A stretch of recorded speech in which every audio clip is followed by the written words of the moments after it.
Here we have a function. The notation may not be familiar to you.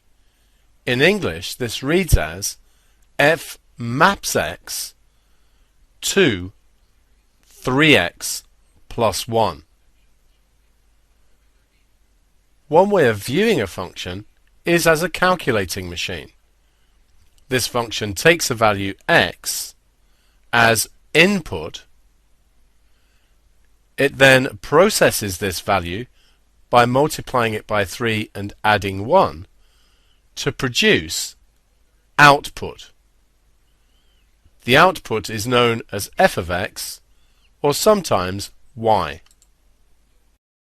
As an example here, with an input value of 5, we multiply it by 3 and add 1, and we get an output of 16.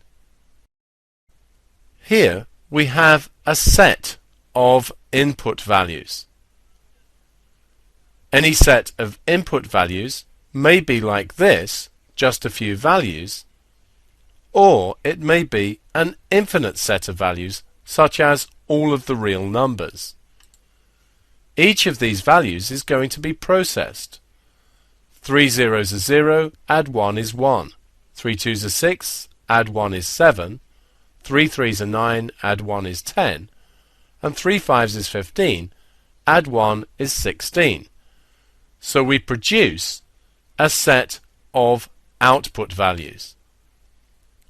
So our function takes a set of input values and processes them to produce a set of output values. Another view of a function is the mapping diagram.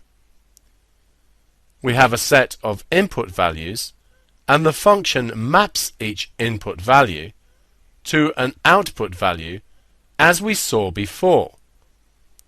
You'll notice the value 10 is missing from the right-hand set above, and this is a mistake, and it should be there.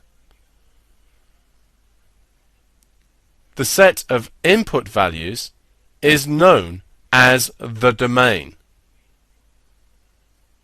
The set of output values is known as the range, and these are technical terms that you should both know and understand.